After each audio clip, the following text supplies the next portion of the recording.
제가 며칠 전에 전화를 받았는데 우리 교회가 아닌 다른 교회의 여자 성도, 여자 집사였습니다. 두 가지 이야기를 했는데요. 여목사님이 다니는 교회 성도였습니다. 그 첫 번째 이야기는 이제 교회에서 집회를 하는데 교인들을 다 일으켜 세워놓고 기도를 해주는데 전부 다 쓰러졌대요. 뒤로 벌렁. 다 쓰러졌는데 두 사람만 안 쓰러졌답니다. 하나는 자기가 안 쓰러지고 또 하나는 여자 목사님 남편이 안 쓰러졌대요. 난 그때 처음 들었어요. 남자 목사 부인은 뭐라고 불러요? 나는 사모님이라고 못 불러요. 왜냐하면 내가 사모님이라고 그러면 우리 선생님 부인이 되니까. 그래서 저는 그렇게 못 불리는데 하여튼 교인들은 사모님이라고 부르더라고요. 근데 여자 목사님 남편은 뭐라고 부르죠? 나 처음 들었어요. 사부님이라고 그래서 내가 순간적으로 무협지인가? 뒤로 넘어졌다고 그러고 그래가지고 순간적으로 약간 좀 헷갈렸어요. 사부님이 안 쓰러졌대요. 안 쓰러지면 믿음 없는 건데. 제가 그렇게 생각한다는 것이 아니라 그래서 자기가 안 쓰러져가지고 이상한 사람 취급받는다는 거예요. 그 다음에 두 번째는 그리고 이제 애연 기도를 해주는데 자기 가정을 위해서 이 다음에 뭐가 된다, 돈을 무지하게 벌어서 뭐를 하고, 선교를 하고, 뭐를 한다. 근데 그건 미래의 일이고, 그러려면 지금 하나님께 뭘 해드려야 된다. 라고 하는데 이게 안 하면 이제 두려운 거예요. 그렇다고 인터넷을 통해서 내 설교를 들었다고 하면서 내 견해를 물어보더라고요. 그건 내가 대답한 내용을 여기서 말할 필요는 없고요. 그러니까 우리 기독교인들 중에 목회자도 마찬가지고 하나님, 성령, 믿음, 섬김, 기도라고 하는 이런 종교적인 용어들을 동원해서 그래서 자꾸만 어떤 인간의 이득을 취하거나 무엇인가를 하게 만들려고 뭐라 그럴까요? 저는 죄송합니다 이렇게 표현해서 수작 부리는 사람들이 너무 많아. 그리고 거기에 현혹된 교인들이 능력 받아라 그러니까 능력 주소서 하고 맨날 능력 하고 다니고 내게 능력이 있든지 내가 그런 사람이 못 되면 적어도 그런 능력 있는 사람 옆에라도 있어야 쓰겄다 하는 생각이 누르고 있다고요. 그래서 영권 받은 사람이라는 표현을 쓰더라고요. 영권. 인권, 물권, 용권, 성경이 어디 나와요? 그런 것이. 하여튼 갖다 써면, 그러니까 영능이라고도 하더라고요. 영능자. 그런 게 어디 있어요? 무당이지. 그래서 오늘 우리가 이 본문을 통해서 이 질문을 해결을 해야 합니다. 성경이 말하는 능력이란 무엇이며 어디에서 어떻게 나타나는 것을 능력이라고 하는가? 이 문제를 해결하셔야 합니다. 마침 그 본문이니까. 이 본문을 제가 2번 설교할 거예요. 다음 주까지. 초점이 좀 다르죠. 캘리포니아, 미국의 캘리포니아에 아마 여러분이 들음직한 이야기입니다. 어디선가. 억만장자 한 사람이 율리암이라는 사람이 있었는데 싫어합니다. 근데 이 사람은 고미술품 수집광이었대요. 근데 어디서 무슨 소문을 들었느냐 하면 유럽의 몇백 년 된 왕가에서 사용하던 신기한 도자기가 하나가 있다 하는 이야기를 들었어요. 그러니까 이 사람이 돈은 있겠다. 그걸 사고 싶은 거예요. 탐이 난 거예요. 그래서 사람을 시켜서 도자기의 행방을 알아봤습니다. 값이 얼마가 나가든지 내가 지불할 테니까 그거 살 수 있게 좀 해다오. 수수료 줄 테니까. 그래서 사람을 시킨 거예요. 그래서 몇 달 만에 이제 알아봤는데 소식이 오기를 이것이 이미 미국으로 팔렸다는 거예요. 미국의 어떤 사업가로.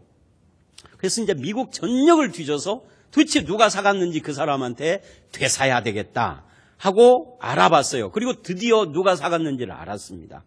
누가 사갔을까요? 알고 보니까요. 자기가 산 거예요. 그거를. 자기 집에 그 도자기가 있는 거예요. 그런데 새로운 도자기를 탐낸 거죠. 집에 있는 거 모르고. 보물을 두고 찾아 헤맸던 이 사람처럼 오늘 우리 그리스도인들의 모습도 그러지 않은가라는 생각을 해보는 겁니다. 그래서 우리 지난주에 봤던 19절 말씀을 한번 읽어보도록 하겠습니다. 시작. 그의 힘의 위력으로 역사하심을 따라 믿는 우리에게 베푸신 능력의 지극히 크심이 어떠한 것을 너희로 알게 하기를 구하노라. 여기 보십시오. 그 힘의 위력으로 역사하심을 따라, 무엇을 따라라는 표현은 이것의 결과로서 우리에게 뭐가 이루어졌는데 그게 무엇이냐면 이렇게 이야기를 합니다. 그 결과가 믿는 우리에게 베푼 능력의 지극히 크심이라는 거예요. 여기 믿는 우리라는 표현을 주목을 해보십시오.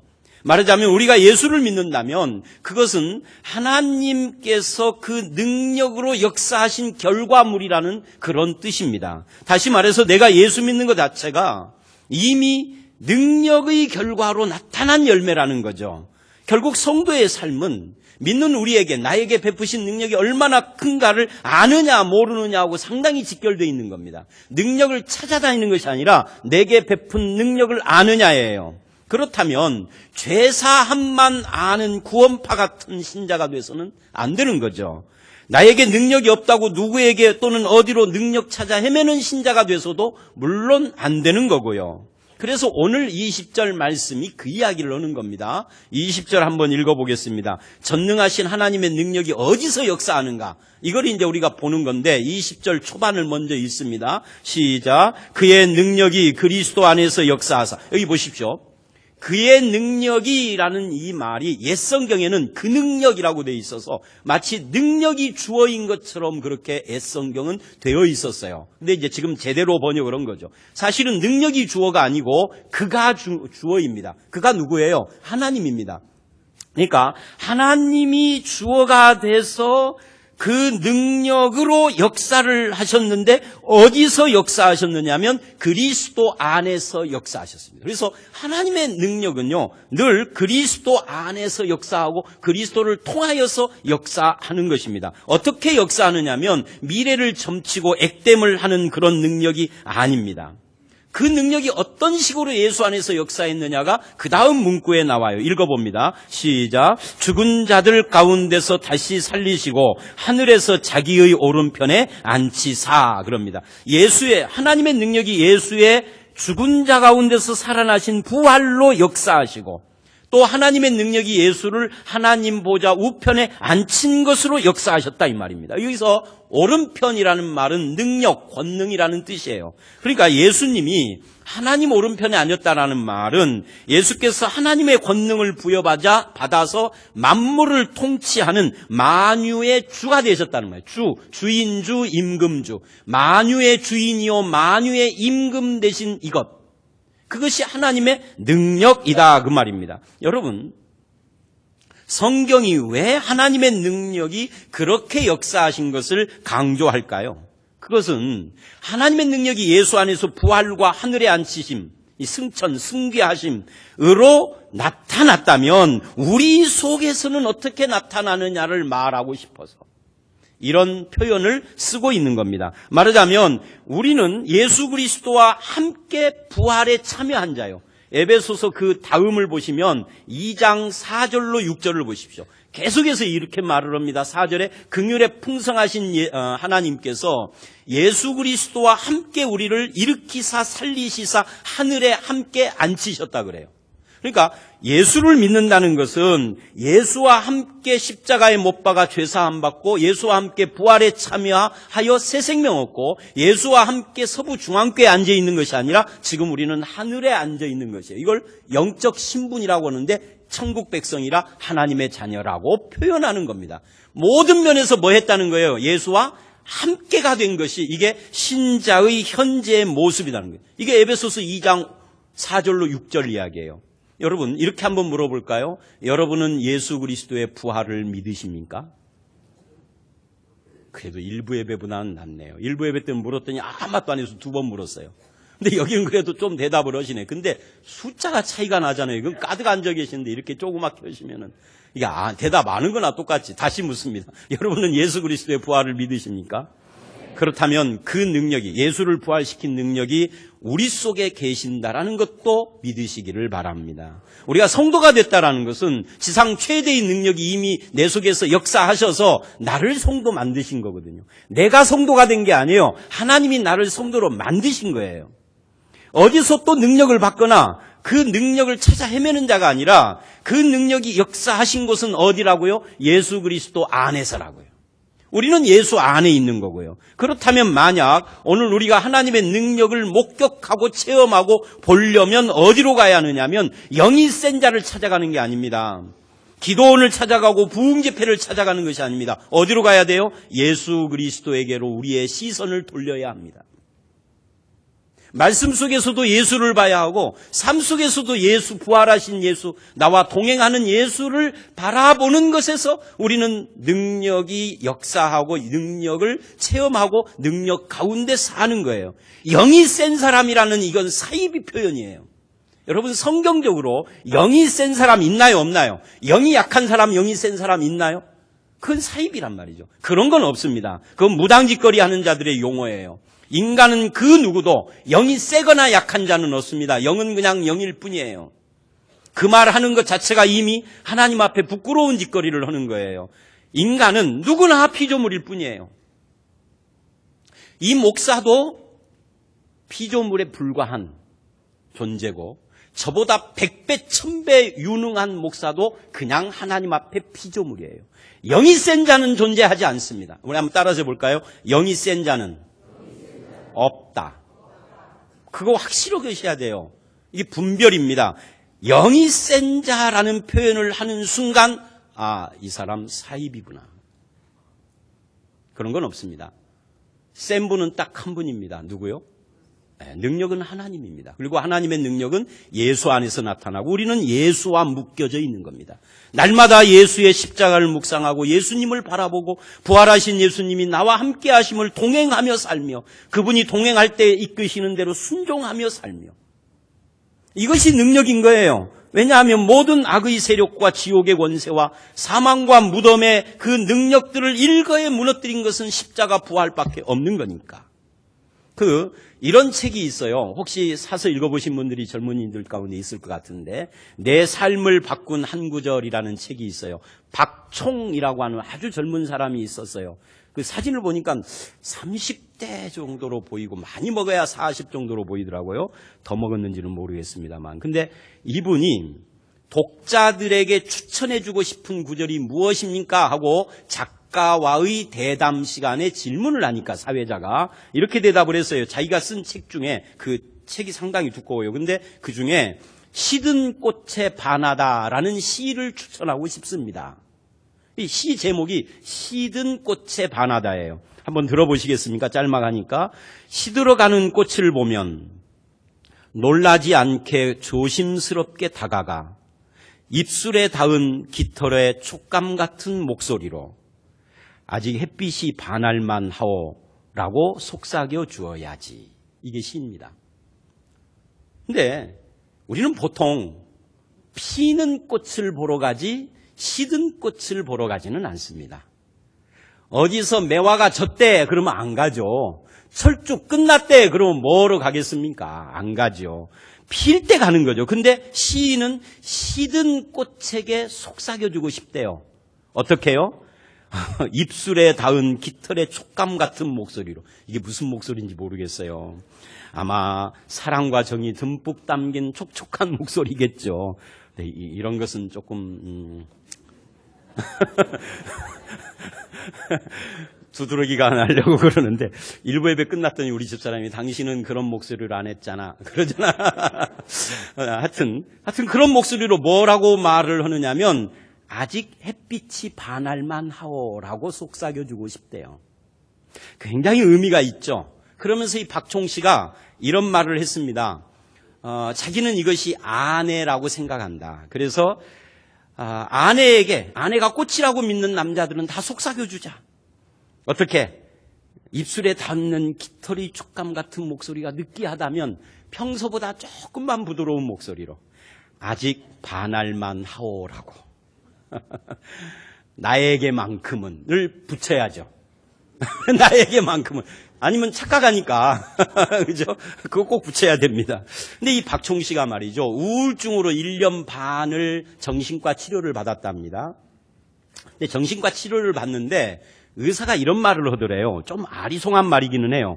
사람의 마음속에 인정받고 사랑받고 싶은 욕망이 있기에 다른 사람이 욕망하는 것을 내가 욕망할 수도 있습니다. 이게 뒷부분이 조금 아리송하죠. 무슨 뜻이냐면 이거예요. 남이 나에게 바라는 것이 있는데 나는 그에게 인정받고 싶어. 네? 남이 나에게 바라는 것이 있는데 내가 그에게 사랑받고 싶어. 그래서 그 일을 내가 한단 말이에요. 하기 싫어도. 그러면서 마음속에 나도 하고 싶은 일이야 라고 스스로를 세뇌시키는 거죠. 근데요, 제가 이 박총 씨의 이 말을 보면서 그 책에는 이런 말은 안 나와요. 이제 다른 데서 이렇게 작가와의 대담을 하면서 그런 말을 했는데 그 말을 들으면서 이건 하나님을 향한 우리도 똑같다. 하나님께서 바라시는 일을 내가 함으로써 내가 하나님께 인정받고 사랑받을 수 있을 것이다 라고 하는 생각으로 신앙생활을 한다면 이 사람은 일종의 영적 질병 상태에 걸려 있는 거죠. 신앙은 정확히 그 반대예요. 내가 하나님께 사랑받기 위하여서 하나님이 원하는 무엇인가를 하기 위하여서 처절한 신앙생활을 하는 것이 아니고 하나님께서 나를 사랑해 주시고 내가 원하는 것을 해 주시고 나에게 필요한 것을 내가 모르는데 하나님께서 그거를 해결해 주셨다가 구원이잖아요. 이게 신앙인 겁니다. 여러분, 그런 사람들에게 그렇게 누군가의 인정을 받으려고 내가 그가 원하는 것을 해야 한다라는 사람에게 다가가서 그 상대편이 다가가서 아직 반할만 하오라고 말해준다면 얼마나 기쁠까, 행복할까, 얼마나 힘이 날까. 그래서 박총 씨는 이 시를 추천한다라고 표현을 하더라고요. 여러분, 하나님의 능력은 우리를 구원하시고 사랑하시는 것으로 나타난 겁니다. 그렇다면 믿는 순간 우리는 이미 사상 최고의 능력을 이미 우리 속에서 경험한 거예요. 왜냐하면 믿음이라는 것은 아무나 되어지는 것도 아니고 자기 힘과 육체의 뜻과 육정과 사람의 힘으로 된 것이 아니요. 요한복음 1장 13절이 그러지 않습니까? 하늘로부터 나는 거라고. 이제 우리는 그렇다면 이걸 믿는다면 처절한 신앙생활을 해서는 안 돼요. 신앙의 우울증을 벗어나야 돼요. 신앙생활은 예수 안에서 역사하신 그분을 부활시키신 그 능력이 내 안에서도 역사하셨다라는 것을 믿는 부활신앙이거든요. 나는 부활하신 예수님과 함께 살아난 자요 하늘에 앉은 예수님과 함께 하늘에 앉은 천국 백성이라는 것을 믿는 거예요. 그러니 처절할 수가 없죠. 이 신앙을 가진 사람은 행복하고 감사할 수밖에 없어요. 삶이 넉넉하다는 게 아니에요. 삶이 넉넉하지 않더라도 감사할 수밖에 없는 거죠. 우리 한번 찾아볼까요? 베드로전서 1장 3절로 5절입니다. 이 베드로전서는 히브리서 다음에 히브리서와 계시록 사이에 있어요. 그러니까 신약성경 맨 뒷부분이죠. 베드로전서 1장 3절로 5절은 우리가 믿는다는 것이 무엇인지를 잘 설명을 해줍니다. 3, 4절을 먼저 읽어보도록 하겠습니다. 3절 시작. 우리 주 예수 그리스도의 아버지 하나님을 찬송하리로다. 그의 많으신 긍휼대로 예수 그리스도를 죽은 자 가운데서 부활하게 하심으로 말미암아 우리를 거듭나게 하사 산 소망이 있게 하시며 썩지 않고 더럽지 않고 쇠하지 아니하는 유업을 있게 하시나니 곧 너희를 위하여 하늘에 간직하신 것이라. 여러분, 하나님의 많은 긍휼대로 예수를 죽은 자 가운데 부활하게 하심으로 말미암아 예수의 부활을 능력이라고 에베소서에 했는데 베드로전서는 예수의 부활이 하나님의 긍휼이래요. 왜 긍휼이냐면 그 다음에 이 예수의 부활하심으로 우리에게 온 것들 때문에 그래요. 그 다음에 이렇게 말을 하죠. 그 부활이 우리를 거듭나게 하셨고 산 소망이 있게 하셨고 썩지 않고 쇠하지 않는 유업을 하늘에 간직한 유업을 얻게 하셨기 때문에 긍휼이라는 거예요. 그리고는 5절에 이어서 성도가 누구인지를 이렇게 설명을 합니다. 5절 읽습니다. 시작. 너희는 말세에 나타내기로 예비하신 구원을 얻기 위하여 믿음으로 말미암아 하나님의 능력으로 보호하심을 받았느니라. 여러분, 성도는요 능력을 찾아 헤매는 자가 아닙니다. 여기 보니까 너희는 이미 구원 얻는 하나님의 능력으로 보호를 받은 자다. 그러니까 하나님의 능력을 알아가는 자지 찾아 헤매는 자는 아니에요. 내 속에 역사하신 그 능력을 나를 자녀로 삼아주기 위하여서 동원되어진 하나님의 능력과 간섭과 사랑이 얼마나 크신지를 알면 우리의 마음이 달라지게 되어지는 겁니다. 그렇게 되면 내 인생에 일어나는 많은 문제들이 해답을 얻게 되거든요. 여러분, 자녀들이 울 때에는요, 우는 이유를 해결해 주어서 그치게도 하지만 사실은 우는 이유를 해결해 주지 못한다 할지라도 학교에서 친구한테 얻어 터졌어. 그럼 엄마가 찾아가서 그 애를 때려줘야 됩니까? 안 그러고 우는 아이를 품에 안으면서 그 아이한테 맞고 우는 애를 내가 너를 사랑한다를 느끼게 해주면 울음은 그냥 끝이에요. 똑같은 이야기입니다. 하나님이 우리를 자녀 삼기 위하여서 부활의 권능으로 나를 어떻게 역사하셔서 여기까지 오게 하셨는지를 알면 나머지 인생 문제들이 해답을 얻게 된다고요. 예를 들면 우리 집사람이 언제부턴가 머리에 염색을 안 해요. 눈에 안 좋아가지고 눈이 실명 위기까지 갔었거든요. 그래서 그 뒤로 염색을 안 하니까 뭐 수술도 여러 번 하고 하다 보니까 저보다 훨씬 늙어 보이잖아요. 나보다 몇 살 아래인데도. 염색을 왜 웃으세요? 우리 집사람을 생각하고 나의 몇 시간 뒤를 걱정해서 웃으시는 거예요? 일부 예배 때 다 한 말이에요. 근데 염색을 안 하니까 머리가 허해요. 우리 고창말로 흑해요. 근데 말이죠, 교인들 중에 사모님 흰머리가 멋지다고 이렇게 말하는 분들이 있는데 아부죠. 솔직하게 말하면 늙어 보인다죠. 그렇지 않습니까? 그래서 염색들을 하시는 거 아니에요. 염색 안 하시는 분들은 대단히 육장로님, 김장로님 참 용기 있으신 거죠. 저도 염색 안 하려고 그래요. 근데 그렇게 흰머리 때문에 신경이 쓰일 텐데 어느 날 제가 실제로 이렇게 한 건 아니에요. 제가 아직 반할만 하오 라고 한다면 얼마나 행복하겠습니까?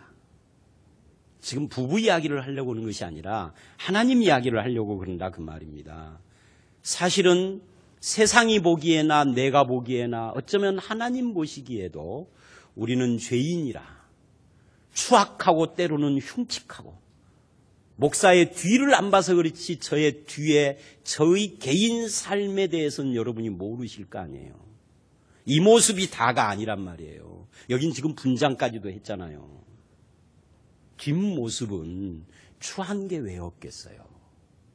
흉측한 것도 있겠죠. 죄스러운 것도 있고요. 그런데 어느 날 하나님께서 나를 불러 너는 내 자녀라고 해주셨다고요. 아직 반할만 하오라는 말보다 훨씬 나은 이야기죠, 이게.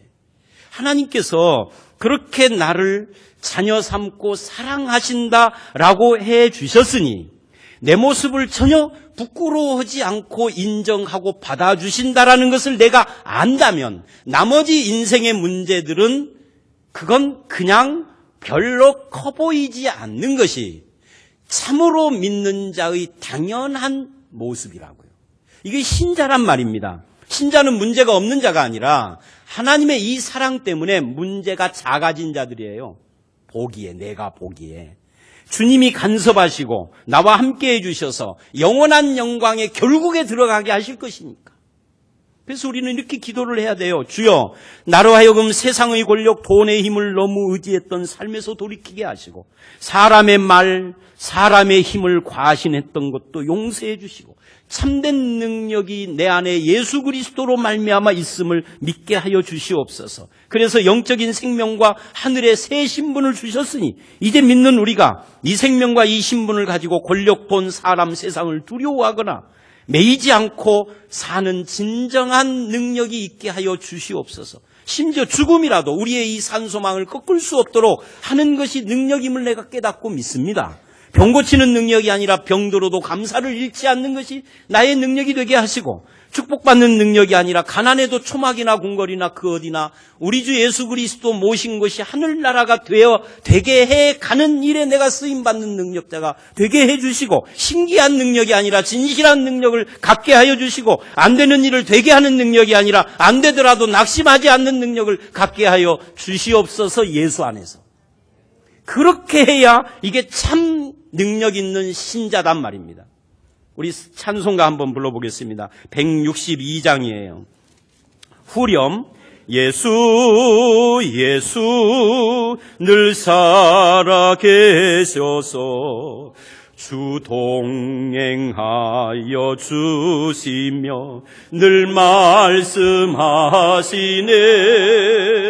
예수 예수 내 구세주 예수 내 마음에 살아계시네. 늘 살아계시네. 예수 그리스도 안에서 하나님의 능력과 함께 동행하는 성도 여러분이 되시기를 주의 이름으로 축원합니다. 이 능력이 또 무엇을 했느냐? 그게 21절이에요. 우리 한번 20절서부터 1절까지 읽어봅니다. 시작. 그의 능력이 그리스도 안에서 역사하사 죽은 자들 가운데서 다시 살리시고 하늘에서 자기의 오른편에 앉히사 모든 통치와 권세와 능력과 주권과 이 세상뿐 아니라 오는 세상에 일컫는 모든 이름 위에 뛰어나게 하시고. 여러분 21절에 나오는 4개의 단어를 보십시오. 이게 전부 다 영적 존재들에 대한 이야기인데, 통치라는 말은 아르케해서 이게 시간으로 사용될 때는 창조라는 뜻이고 시작이라는 뜻이에요. 근데 이것이 지위와 관련될 때는 권세자, 지배자, 통치자라는 겁니다. 사탄의 세력을 이야기하는 거죠. 사탄의 지배권. 그리고 권세라는 말, 엑수시아도 마찬가지입니다. 권위, 권세라는 것입니다. 능력이라는 말, 디나미스도 권능이라는 말이요. 주권이라는 말, 이 주관자라는 말이요. 퀴리오테스, 통치권을 가진 존재라는 뜻입니다. 그래서 이 세 개는 전부 다 사탄과 그 세력을 가리켜요. 4번을 반복 강조한 거죠. 뭐 하려고 4번을 그렇게 반복 강조했느냐 하면 예수 그리스도의 부활하심 속에 나타난 하나님의 능력이 예수의 부활과 동시에 사탄과 그 세력들을 정복했다라는 이야기를 지금 하는 겁니다. 그리고 그 다음에 이어서 이렇게 말을 하죠. 21절에 이 세상뿐 아니라 오는 세상에 일컫는 모든 이름 위에 뛰어나게 하셨다. 예수 그리스도를. 이게 하나님의 능력이다. 이 말은 그 어떤 존재도 예수의 통치를 벗어날 수 없다. 그런 이야기입니다. 여기 특별히 밑줄을 그으십시오. 이 세상과 오는 세상이라는 표현을 보십시오. 이 세상과 오는 세상은 잘못된 번역이에요. 여기서 세상이라는 말이 아이온인데요. 영어로는 age입니다. 월드가 아니에요. age라는 말은 세대라는 말이고 시대라는 말이에요. 그러니까 이 세상과 오는 세상이 아니라 정확한 번역은 이 시대와 오는 시대 또는 이 세대와 오는 세대라는 뜻이에요. 그러니까 이런 말입니다. 이 시대라는 것은 죄와 죽음이 지배하는 현재의 시대예요. 오는 시대라는 말은 미래를 말하는 것이 아니라 죄와 죽음이 사라진 구원의 시대를 말하는 겁니다. 어떻게 그것이 사라졌느냐 하면 예수께서 이 세상 밖에 계시는 예수께서 이 세상 속으로 마태복음 2장 29절이 말하는 것처럼 도둑처럼 이 세상에 뚫고 들어오실 때 그때 가지고 온 새 시대, 즉 천국을 이야기를 하는 겁니다. 그리고 우리는 그 천국 백성이 지금 되어 있는 거죠. 우리는 그 시대, 그 나라에 들어와서 그분의 자녀, 그분의 백성이 된 것을 구원이라 하는 겁니다. 그렇다면 지금 이 말씀은 우리가 사는 이 시대는 누가 통치를 하느냐? 박근혜나 오바마나 김정은이나 아베나 시진핑이 통치를 하는 것이 아니다. 뿐만 아니라 이 세상은 지금 현재 사탄이 또는 귀신이 지배하고 통치하는 세상이 아니다는 거예요. 그런 것들이 존재한다 할지라도 세상 권력이든 영적인 세력이든 이 세상의 모든 것들은 전부 다 예수 그리스도의 통치 아래 그분의 주권 아래 있다. 악한 영들까지도. 그게 이 본문이 말하는 진정한 의미입니다. 그래서 모든 이름 위에 뛰어나다라는 말이 그거예요. 다른 말로 사탄이든 무엇이든 예수 안에 나타난 하나님의 구원의 능력을 좌절 방해할 수가 없다는 겁니다. 그리고 우리는 그런 능력으로 구원받아 그 시대, 그 나라에 들어가 있는 존재들이에요. 자부심을 가지셔도 되는 겁니다. 어떤 분들은 목사님 그래도 귀신 쫓는 능력은 필요하죠, 목사에게. 이렇게 말을 하면서 능력합니다. 능력기도, 능력치유, 능력 시리즈가 한국을 강타하고 있어요, 지금. 뒤로 벌렁 넘어지는 것이 능력이래요. 막 쓰러져서 웃는 것이 능력이래요. 뭘 뱉어내는 것이 능력이래요. 성경이 어디에 나오는 겁니까? 성경이 말하는 능력은 그런 것이 아니에요. 신자답게 사는 능력이에요. 천국 백성답게 이 시대가 아닌 오는 세상, 즉 하나님 나라로서 사는 것이 능력인 겁니다. 그래서 많은 사람들이 지금도 간절히 능력을 원하지만 사실은 능력의 삶을 못 살고 있는 거예요. 이게 오늘날 교회의 비극 아닙니까? 그들은 성경이 말하는 능력을 오해하고 있는 겁니다. 그래서 이 능력을 위하여서 교회가 숫자가 많이 채워져서 큰 교회 되는 것이 능력이라고 오해하고, 헌금을 많이 하게 하는 것이 능력이고, 봉사를 열심히 하게 하는 것이 능력이고, 신기한 고침이나 신기한 체험이 능력이라고 하는데, 이것을 위하여서는 공갈을 쳐도 상관이 없고, 사기를 쳐도 상관이 없고, 비성적인 방법을 동원을 해도 상관이 없고, 사람에게 상처를 줘도 상관이 없으며, 오직 나타난 결과와 현상만을 추구하는 이것이 오늘날 한국교회 타락이라고요.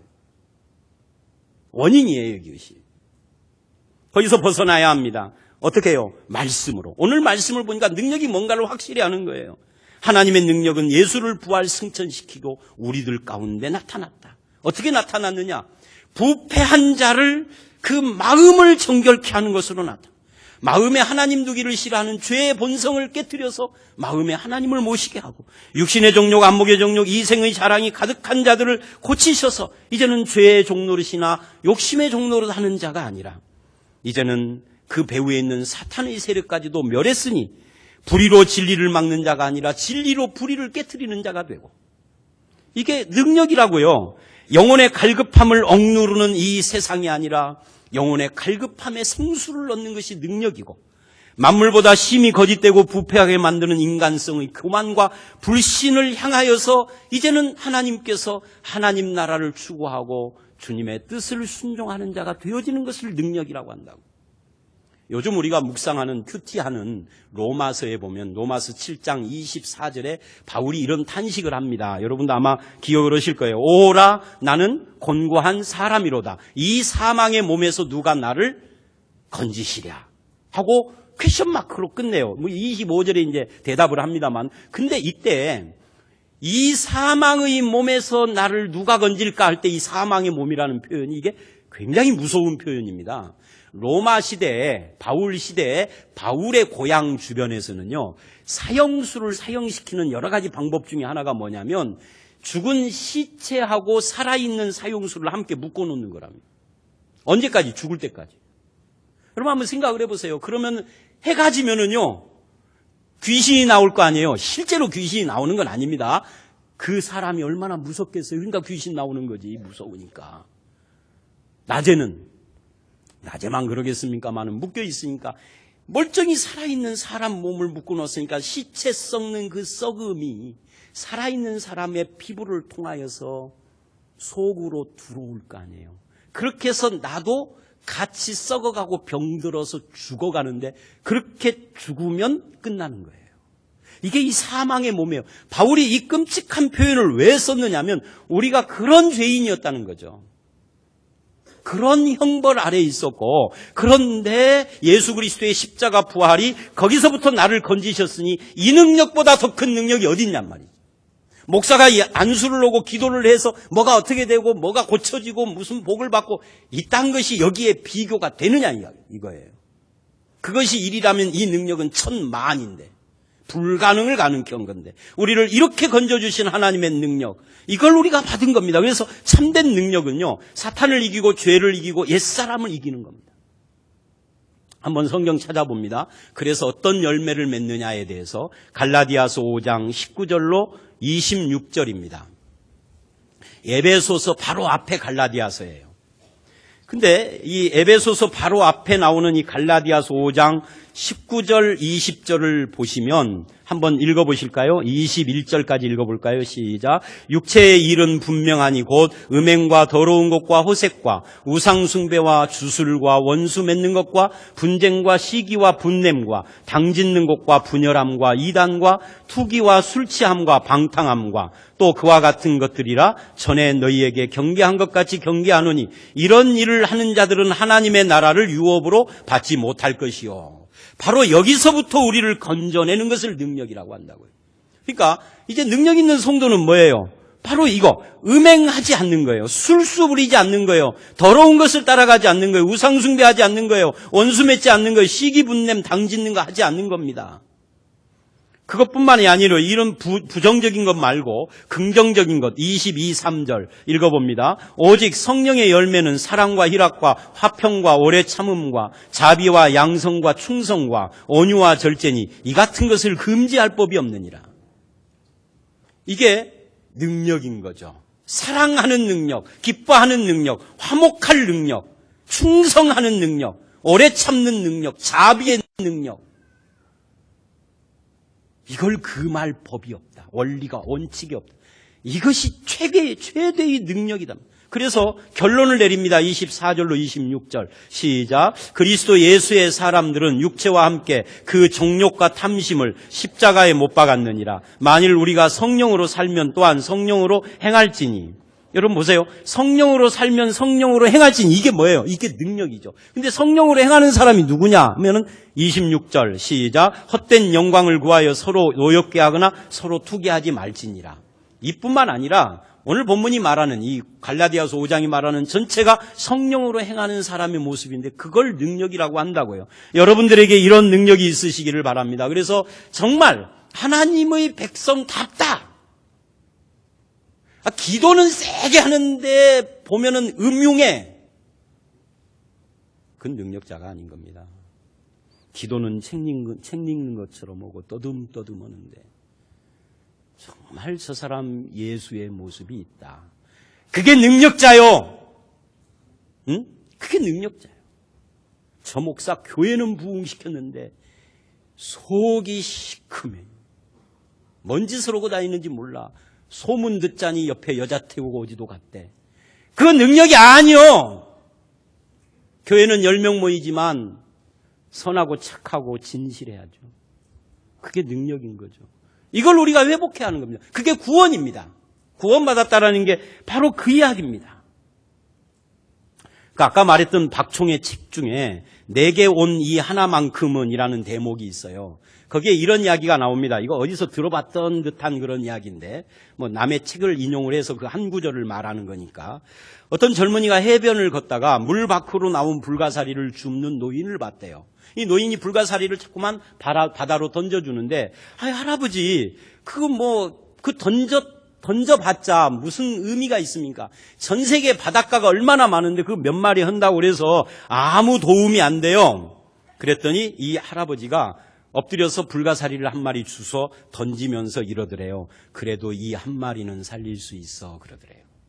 그래서 이 박총이 무슨 말을 하느냐면 자기 자녀가 넷이어서 부부까지 합해서 6 식구랍니다. 삼각산에 가오천이라고 하는 작은 시냇가에 살고 있는데 그 옆에 노인 요양병원이 있대요. 그 요양병원에 연못이 있고 연못에 올챙이들이 많이 사는데 여름에 봄에 비가 많이 오면은 올챙이들이 밖으로 튀어나와가지고 이제 죽어가는 거예요. 그래서 비가 온 다음 날은 애들을 데리고 일부러 요양병원을 가서 올챙이들을 집어가지고 그 연못 속에다 던져주고 있는데 지나가던 사람이 그 책에서 나온 거고 똑같은 말을 하더래요.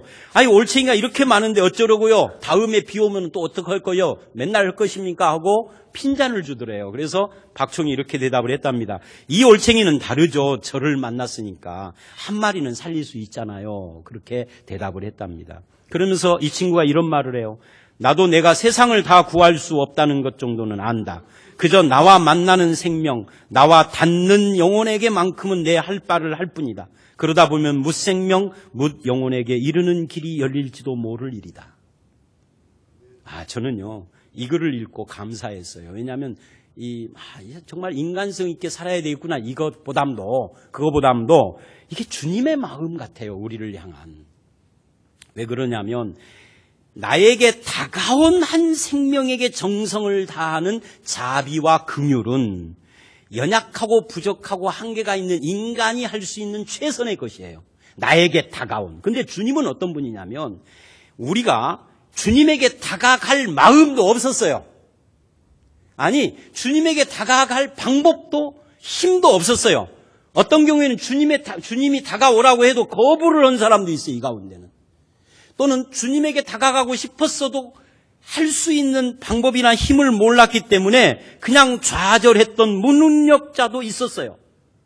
그런데 어느 날 주님께서는 자기에게 다가가지도 않는 우리를 불러주시고 오게 하시고 온 자를 붙잡아 주시고 나를 구원하고 건져주시는 일을 했으니 이 박청의 이 책에서 나오는 이거하고는 비교가 안 되더란 말이에요. 그러니까 이 구절을 보면서 제가 예수님을 생각해 보니까 이 놀라운 일인 거예요. 우리가 받은 것이. 우리 한번 성경 찾아볼까요? 요한복음 6장 37절로 40절이 그 이야기를 하거든요. 이 요한복음 6장 37절로 40절은 오병이어 사건 뒤에 오병이어에 담긴 예수님의 마음을 표현하는 건데 뭐라고 이야기를 하시느냐면 37절 우리 한번 읽어봅니다. 시작. 아버지께서 내게 주시는 자는 다 내게로 올 것이요 내게 오는 자는 내가 결코 내쫓지 아니하리라. 여러분 보세요. 아버지께서 내게 주시는 자. 여러분 우리가 예수님께 간다라는 것은 내가 갔다라는 겁니까? 아버지께서 주셨다는 겁니까? 아버지께서 내 등을 떠미시고 내 맥살을 잡으시고 내 손을 이끌어 주시고 내 마음을 감동하시고 내가 간 게 아니요. 아버지께서 주신 겁니다. 근데 예수님은 그들을 하나도 잃어버리지 않겠대요. 안 놀라우세요?